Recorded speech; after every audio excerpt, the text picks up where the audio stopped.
Hello friends, आज की इस वीडियो में आज हम ग्रामर का एक इम्पोर्टेंट टॉपिक सिंटेंस के बारे में आगे हम पढ़ेंगे। सिंटेंस कैसे बनता है, कौन कौन से पार्ट्स होते हैं सिंटेंस में, सब्जेक्ट क्या होता है, वर्ब कितनी टाइप की होती है, ट्रांसिटिव, इंट्रांसिटिव, और ऑब्जेक्ट क्या होता है, सब्जेक्ट कॉम्प्लीमेंट क्या होता है, ऑब्जेक्ट कॉम्प्लीमेंट क्या होता है, ये सभी के बारे में आज की इस वीडियो में हम देखेंगे।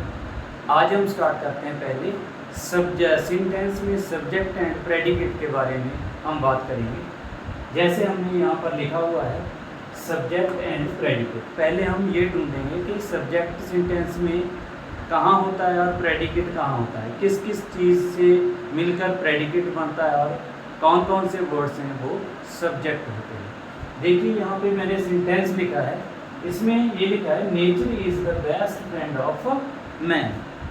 जिस सेंटेंस में जिस चीज़ पर, जिस व्यक्ति पर, जिस भी चीज़ पर फोकस होता है वो उसका सब्जेक्ट होता है। जैसे इस सेंटेंस में किसकी बात हुई, इसमें नेचर की बात हुई। Nature is the best friend of man, nature के बारे में इस सेंटेंस में बात हुई।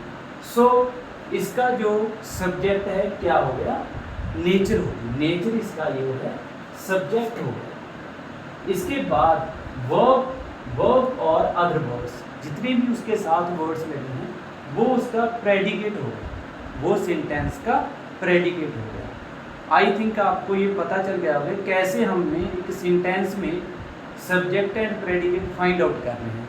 अगला सेंटेंस देख लेते हैं, the earth revolves around the sun.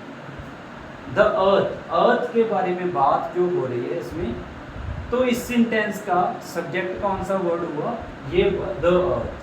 The अर्थ क्या हो गया subject, because we are talking about the earth here in the sentence. इस सेंटेंस में हम किसकी बात कर रहे हैं, द अर्थ की बात कर रहे हैं। Revolves around the sun, revolves एक वर्ब है और ये अदर वर्ड्स हैं। वर्ब और अदर वर्ड्स को मिलाकर क्या बन जाता है, प्रेडिकेट। आई थिंक आपको ये पता चल गया सब्जेक्ट एंड प्रेडिकेट क्या होता है। Now we proceed to next, subject and object. Subject and object क्या होते हैं, सेंटेंस होता है उसमें एक सब्जेक्ट होता है, वर्ब होता है, ऑब्जेक्ट होता है। जैसे मैंने आपको पहले भी बता दिया, एक सब्जेक्ट कॉम्प्लीमेंट भी होते हैं। ये जरूरी नहीं कि सेंटेंस में ऑब्जेक्ट हो, सब्जेक्ट कॉम्प्लीमेंट्स भी होते हैं, ऑब्जेक्ट कॉम्प्लीमेंट्स भी होते हैं। हर एक वर्ड को ऑब्जेक्ट नहीं मानना चाहिए। एसवीओ फॉर्मूला हम पढ़ते हैं लेकिन हर सेंटेंस में ऑब्जेक्ट्स नहीं होते। जैसे यहाँ पे हम देखते हैं सब्जेक्ट एंड ऑब्जेक्ट, इसके साथ साथ हम ट्रांसिटिव वर्ब को भी कवर करेंगे इन सेंटेंसेस में। जैसे पहला सेंटेंस है शी ब्रोक द प्लेट। यहाँ पे वर्ब कौन सी है, broke, subject she and object क्या है, प्लेट। ये सारा प्रेडिकेट है, लेकिन प्रेडिकेट को जब हम आगे एनालिसिस करते हैं, इसको आगे तोड़ते हैं, तो उसमें देखो दो पार्ट्स होते हैं, ऑब्जेक्ट एंड वर्ब। ये दोनों को मिलाकर वैसे प्रेडिकेट बोलते हैं। अगर हम उसको आगे तोड़ें तो उसमें वर्ब और ऑब्जेक्ट आते हैं। ये ऑब्जेक्ट क्यों हो गया, ये ना तो ये सब्जेक्ट कॉम्प्लीमेंट है ना ही ये ऑब्जेक्ट कॉम्प्लीमेंट है, ये ऑब्जेक्ट है। कैसे, जिस वर्ब को होने के लिए किसी अनदर चीज़ की आवश्यकता होती है वो वर्ब हमेशा ट्रांसिटिव वर्ब होती है। ट्रांसिटिव वर्ब वो होती है जिसको एक ऑब्जेक्ट की ज़रूरत होती है। जैसे मेरे को खाने के लिए कुछ चाहिए, तब ही खाने की क्रिया होगी। तोड़ने के लिए, तोड़ने की क्रिया तब होगी जब कोई चीज़ होगी हमारे पास तोड़ने के लिए, ठीक है। ओपन की क्रिया, ओपन वर्ब तब होगी जब कोई चीज़ है हमारे पास आगे ओपन करने के लिए। इसलिए स्टॉप तब होगी जब कोई चीज़ है उसको स्टॉप करेंगे। जिस वर्ब को करने के लिए सब्जेक्ट को अपने अलावा किसी और की भी ज़रूरत होती है, वो वर्ब हमेशा क्या होती है, ट्रांसिटिव वर्ब होती है। जैसे उड़ने के लिए पंछियों को अपने ही चाहिए, अपना चीज़ चाहिए, बर्ड्स फ्लाई। ओके, इसमें किसी अनदर चीज़ की कोई आवश्यकता नहीं, इसलिए ये क्या नहीं है, एक ट्रांजिटिव वर्ब नहीं है। ठीक है, हमें चलने के लिए, वॉकिंग के लिए कुछ नहीं चाहिए, अपनी अपनी टांगे चाहिए ओनली। हमें दौड़ने के लिए, रन करने के लिए और कुछ नहीं चाहिए, स्लीप करने के लिए कुछ नहीं चाहिए। अपने अलावा जब जो वर्ब सिर्फ सब्जेक्ट तक ही सीमित हो, सब्जेक्ट अकेला भी कर सके जिसको, वो क्या होती है, इंट्रांसिटिव। जिस वर्ब को सब्जेक्ट अपने अलावा कुछ और भी चाहिए उसको करने के लिए, तो क्या होता है वो ट्रांसिटिव वर्ब। जैसे यहाँ पे she broke the plate, broke की क्रिया, तोड़ने की क्रिया तब होगी जब प्लेट है, अगर प्लेट नहीं होगी तो ब्रोक क्या होगा। इसलिए क्या है, जिस वर्ब को होने के लिए किसी सब्जेक्ट के अलावा किसी और चीज़ की जरूरत होती है, वो क्या होता है, ट्रांसिटिव वर्ब होती है। और ट्रांसिटिव वर्ब के साथ हमेशा क्या लगता है, ऑब्जेक्ट लगता है। जैसे she broke the plate, broke क्या होगी, ट्रांसिटिव वर्ब होगी, क्या होगी ये, ट्रांसिटिव वर्ब। ये क्या हो गया, ऑब्जेक्ट। ट्रांसिटिव वर्ब के साथ हमेशा ऑब्जेक्ट्स लगते हैं। आशु ओपन द डोर, क्या ओपन कर दिया, डोर, इसलिए क्या है, ये ऑब्जेक्ट है। ये कि अगर ऑब्जेक्ट है तो इसको अपने आप क्या होगी, ये एक ट्रांसिटिव वर्ब होगी। जहाँ पर ऑब्जेक्ट आता है तो वर्ब क्या होगी, वो ट्रांसिटिव होगी। जैसे आई स्टॉप हिम, किसको स्टॉप कर दिया, किसी आदमी को। हिम स्टॉप करने के लिए कुछ चाहिए था, इसलिए हिम क्या है, ऑब्जेक्ट है। ये क्या हो गया, ऑब्जेक्ट कॉम्प्लीमेंट हो गया, आगे इसको पूर्ण कर रहा है। ये क्या है, स्टॉप की जो वर्ब है ये ट्रांसिटिव वर्ब है, और ये क्या है, ऑब्जेक्ट है। ट्रांसिटिव वर्ब के लिए ऑब्जेक्ट होना आवश्यक है।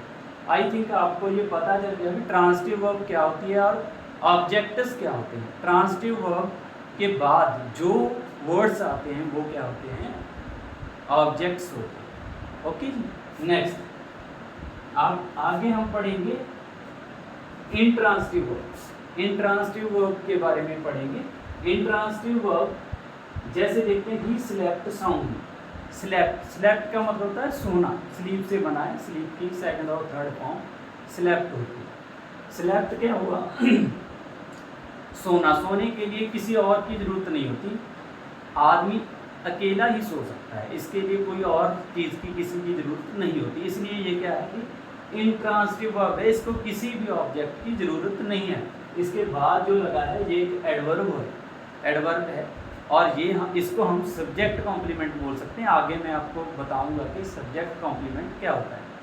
इसके बाद राम इज़ वेरी ब्रेव। इस राम है, बस राम ब्रेव है, उसको ब्रेव होने के लिए किसी और, वो अपने आप में ब्रेव है, किसी और चीज़ की ज़रूरत नहीं है, इसलिए इज़ क्या हो गया, ये इंट्रांसिटिव वर्ब हो। नेक्स्ट, ही फेल इल। फेल मतलब इस बीमार पड़ जाना, वो अपने आप बीमार पड़ गया, किसी और चीज़ की ज़रूरत नहीं पड़ी, वो अपने आप में बीमार है, इसलिए क्या है, ये फेल यहाँ पे इंट्रांसिटिव वर्ब हो गया। आगे हम पढ़ते हैं सब्जेक्ट कॉम्प्लीमेंट क्या होता है।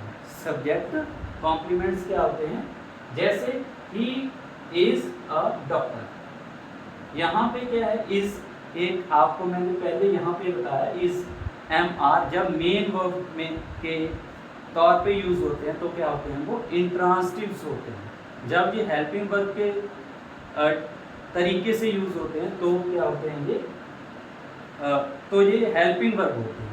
यहाँ पे ये क्या है, मेन वर्ब के तौर पे यूज़ हो रहे हैं, इसलिए ये क्या है, ये एक इंट्रांसिटिव वर्ब है। इसमें ही इज़ ए डॉक्टर, यहाँ पे कोई भी ऑब्जेक्ट नहीं है, because intransitive verb doesn't need a object, इसको होने के लिए किसी भी अनदर चीज़ की जरूरत नहीं पड़ती। सो ये क्या है, इंट्रांसिटिव वर्ब। यहाँ पे जो आगे के वर्ड है फिर ये क्या हो गए, ये क्या हो, ये सब्जेक्ट कॉम्प्लीमेंट, बिकॉज इनका रिलेशन जो होता है सिर्फ सब्जेक्ट ही का सब्जेक्ट किसके साथ रिलेशन है, डॉक्टर। डॉक्टर कौन है, ही, इसलिए क्या है, ये इसके साथ जुड़ा हुआ है, तो ये क्या हो गया, सब्जेक्ट कॉम्प्लीमेंट हो गया। आगे, ही लुक्स टाइट, कौन टाइट, थका हुआ कौन है, ही का रिलेशन यहाँ पे क्रिएट हो रहा है, तो सब्जेक्ट के साथ इस वर्ड का क्या हो रहा है, रिलेशन। तो क्या है, ये सब्जेक्ट कॉम्प्लीमेंट है, यहाँ पे कोई भी ऑब्जेक्ट नहीं है। You appear a good person, you कौन गुड पर्सन लग रहा है, यू, इसलिए यू के साथ इन वर्ड्स, वर्ब के बाद जो वर्ड्स आ रहे हैं इनका संबंध यू के साथ है, सब्जेक्ट के साथ है, तो ये क्या हो गया, ये क्या हो गया, सब्जेक्ट कॉम्प्लीमेंट, ये क्या हो गया, सब्जेक्ट कॉम्प्लीमेंट। आई थिंक आपको ये पता चल गया होगा कि जिस भी सेंटेंस में ट्रांसिटिव वर्ब नहीं होती, इंट्रांसिटिव वर्ब होती है, उसके बाद इंट्रांसिटिव वर्ब के बाद जो भी वर्ड्स लगते हैं, जैसे ये इंट्रांसिटिव है, ये इंट्रांसिटिव है, ये इंट्रांसिटिव है, बिकॉज इनको होने के लिए किसी और चीज़ की ज़रूरत नहीं पड़ती, तो क्या है ये इनके बाद आने वाले जो वर्ड्स हैं वो क्या होंगे, सब्जेक्ट कॉम्प्लीमेंट्स होंगे। आगे हम पढ़ते हैं ऑब्जेक्ट कॉम्प्लीमेंट्स क्या होते हैं, हम आगे पढ़ेंगे ऑब्जेक्ट कॉम्प्लीमेंट्स के बारे में। इसको हमको मिटाना पड़ेगा।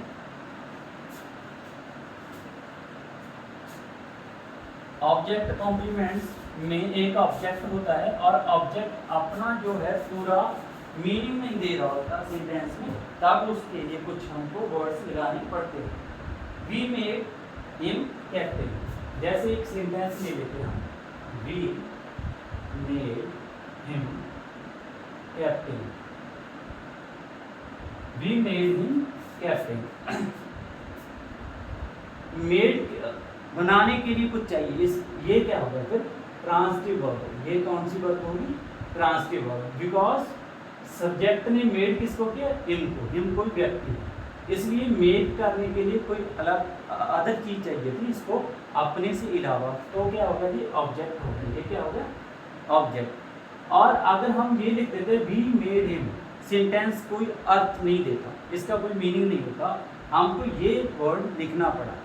तो जब ऑब्जेक्ट के बाद जो वर्ड ऑब्जेक्ट के मीनिंग को फुलफिल करे, उसको पूरा कर दे, तो वो क्या होता है, ऑब्जेक्ट कॉम्प्लीट।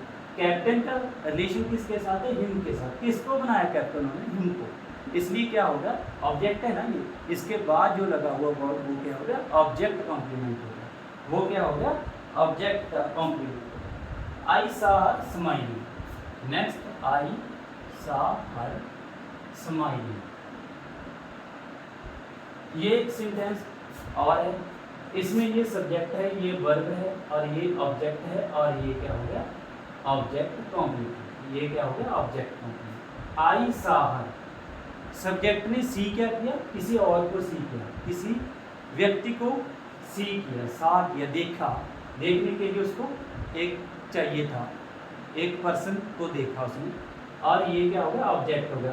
किसको देखा, जो देखा वो स्माइल कर रहा था, स्माइलिंग जो वर्ड है किसके साथ रिलेशन है इसका, हर को, उसने उस लेडी को कैसे देखा, स्माइलिंग कर, हर एक लेडी को डिनोट कर रहा है यहाँ पे।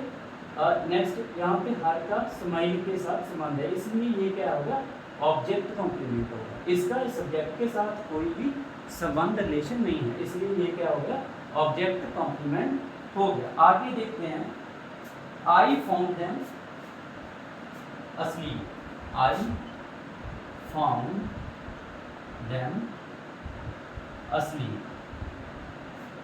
एक सेंटेंस ये हो गया, इसमें देखते हैं ऑब्जेक्ट कॉम्प्लीमेंट कैसे होगा।